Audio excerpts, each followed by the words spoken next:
তো আজকে আমরা দেখে নেব যে জেনপাস যে এক্সামিনেশনসটা সেই এক্সামটাকে ক্র্যাক করে স্যার জেনপাস এক্সাম যে আমরা নার্সিং পড়তে যাব, তো নার্সিং যদি আমরা পড়তে যাই সেখানে কতটা কি স্কোপ পাওয়া যাবে, কীরকম কি নার্সিং পড়লে রোজগার কি করা যেতে পারে, স্যার কতটা কি স্যালারি পাওয়া যায় নার্সিংয়ে, যারা নার্স, যারা গভর্নমেন্ট নার্স বা পরবর্তীকালে যারা বিদেশে চলে যাচ্ছে নার্সিং পড়ে তারা কি স্যালারি পায়, তার একটা পে স্ট্রাকচার আজকে তোমাদের কাছে রিভিল করতে চলেছি। তো এই যে ভিডিওটা, যারা মেনলি নার্সিংয়ের অ্যাসপিরেন্ট রয়েছে, যে ফিমেল বলো বা মেল ক্যান্ডিডেট বলো প্রত্যেকেই, ঠিক আছে, যারা নার্সিংয়ের জন্য অ্যাসপিরেন্ট রয়েছে, নার্সিং কখনোই একটা অল্টারনেটিভ অপশন আমাদের কাছে নয়, ঠিক আছে। তো নার্সিংকে নিয়ে যারা প্রাইমারি অপশনস নিয়ে ভাবছো তাদের জন্য একটা গুড অপরচুনিটি হচ্ছে এই জেনপাস এক্সামিনেশন।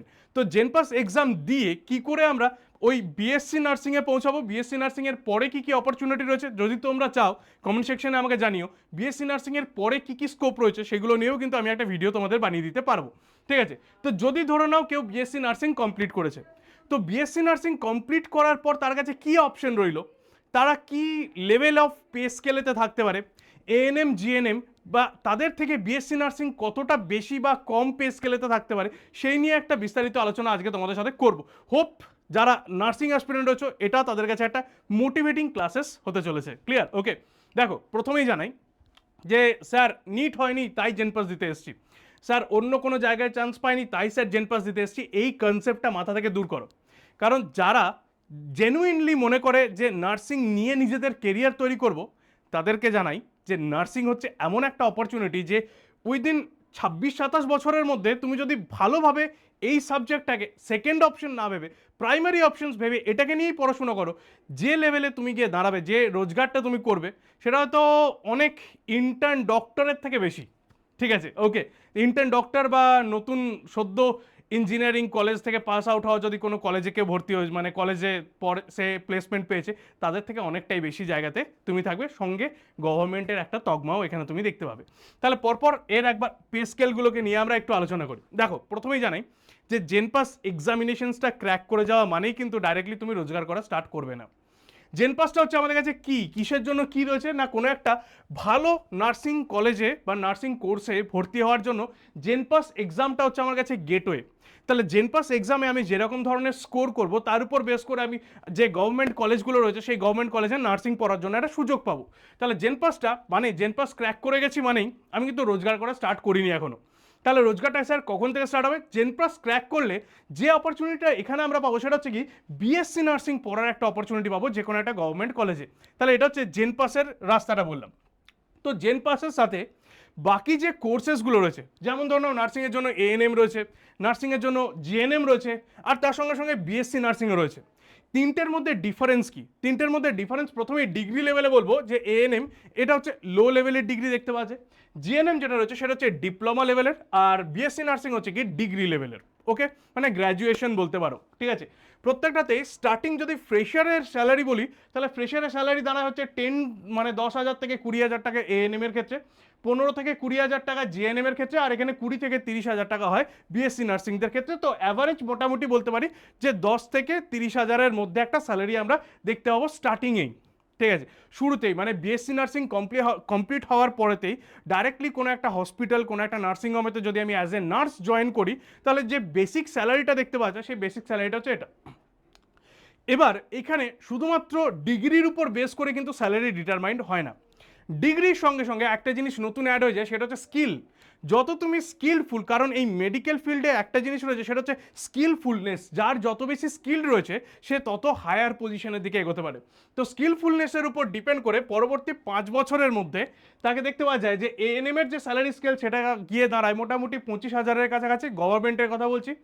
30 থেকে 40,000-এর কাছাকাছি গিয়ে দাঁড়ায় জিএনএম এর স্যালারি স্কেল, আর এর ক্ষেত্রে বিএসসি নার্সিংয়ের ক্ষেত্রে প্রায় ওটা 80,000-এর বেশি স্যালারি স্কেলেতে গিয়ে দাঁড়ায়, ঠিক আছে, গভর্নমেন্টের ক্ষেত্রে, ঠিক আছে।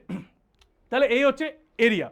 এবার প্রত্যেকটা এরিয়া দেখা যাক কোথায় কোথায় কী রয়েছে না। এএনএম এর ক্ষেত্রে যেটা আমাদের কাছে স্যালারি স্কেল 10 থেকে 20,000 টাকার মধ্যে রয়েছে, সেখানে গভর্নমেন্ট যদি আমি কোনো স্কোপ পাই তাহলে সেই গভর্নমেন্টের ক্ষেত্রে এটা 25,000 পর্যন্ত যেতে পারে। মানে আমার হায়ার লিমিটটা যেটা রয়েছে সেই হায়ার লিমিটটা আমি 25,000 পর্যন্ত দেখতে পাবো কোনো গভর্নমেন্ট স্কিমের ক্ষেত্রে বা গভর্নমেন্টে কোনো একটা ইনস্টিটিউটের ক্ষেত্রে।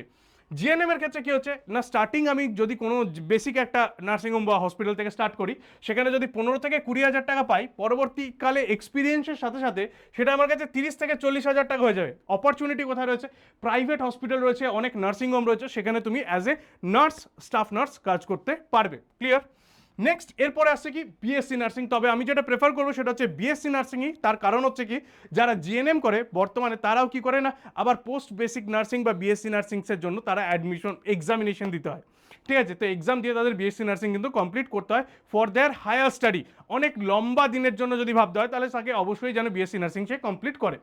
তো বিএসসি নার্সিং এর ক্ষেত্রে নর্মালি প্রাইভেট সেক্টরেতে দেখা যায় কত 20 থেকে 30 হাজার টাকা মতো স্যালারি স্কেল রয়েছে।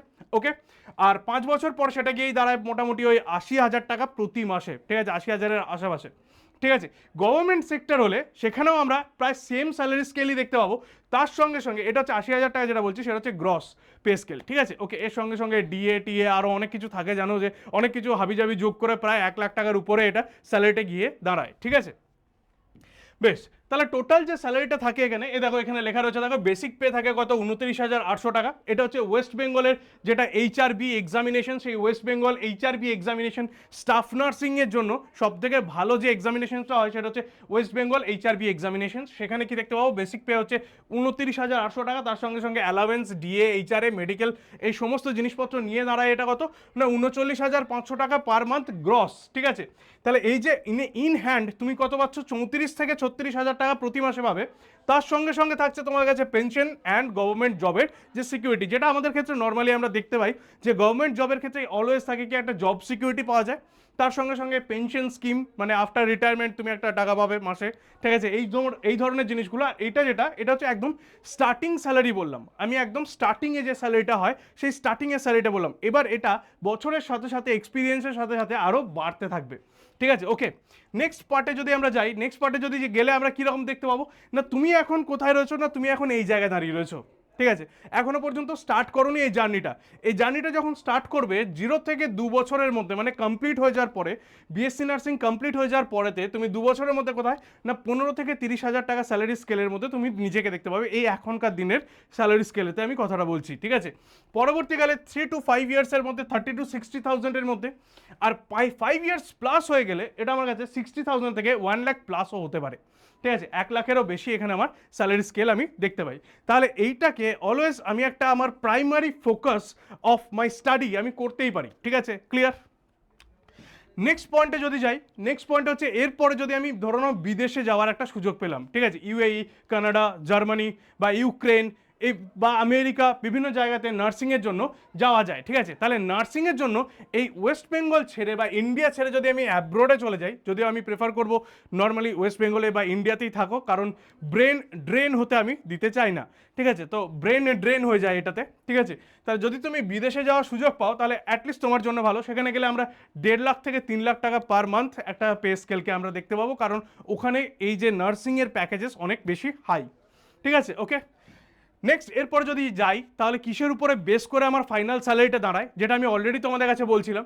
তো জেনপাসটা হচ্ছে একটা স্টেপ এই জায়গাটাকে শুধু আসার জন্য। ঠিক আছে, জেনপাস হচ্ছে একটা স্টেপ এই বিএসসি নার্সিং অ্যান্ড এই জায়গাটাকে আসার জন্য। ঠিক আছে, ওকে, বিএসসি নার্সিংয়ের সঙ্গে এরপর যখন আমার কাছে কোনো একটা প্রাইভেট বা গভর্নমেন্ট সেক্টরের এক্সপিরিয়েন্স অ্যাড হবে, তার সঙ্গে সঙ্গে আমার এক্সপিরিয়েন্সের সাথে সাথে যখন স্কিল অ্যাড হতে শুরু করবে, তখন অটোমেটিক্যালি আমার যে ফাইনাল স্যালারিটা দাঁড়াবে সেটা একটা হিউজ স্যালারিতে গিয়ে দাঁড়াবে। তাহলে শুধুমাত্র এই জেনপাস নিয়ে আমার ফাইনাল স্যালারি হয় না, তাহলে যখনই মেডিকেল ফিল্ডে যখনই আসবে সেখানে এই লম্বা একটা প্রসেস চলে, এই প্রসেসের পর আমার এখানে ফাইনাল স্যালারিটা যেটা রয়েছে সেই ফাইনাল স্যালারিটা আমার কাছে দাঁড়ায়। ঠিক আছে, তাহলে এই হচ্ছে রাস্তাটা। তার রাস্তাটা কীরকম রয়েছে, ফার্স্ট হচ্ছে জেনপাস দেবো, বিএসসি নার্সিং কমপ্লিট করবো। নেক্সট হচ্ছে কি ডাব্লিউবি যে এক্সামিনেশন হয় সেই ডাব্লিউবি এক্সামিনেশন দেবো। এক্সামিনেশনসের পর আমার কাছে এই জায়গাতে আমি আলটিমেটলি আসতে পারবো। তো এই যে পেজটা রয়েছে এই পেজটা তোমাদের মোটিভেশনের জন্য, দরকার পড়লে এই পেজটার একটা স্ক্রিনশট নিয়ে নিতে পারো, এটাকে তোমরা বাড়িতে পোস্টার হিসেবে লাগিয়ে রাখতে পারো, নিচে এখানে তোমার একটা সিগনেচার করে রাখতে পারো যে এই জায়গাতে এই লক্ষ্যে আমাকে আজকে পৌঁছাতেই হবে। আজ থেকে 5 বছর পর আমি নিজেকে এই জায়গায় দেখতে চাই।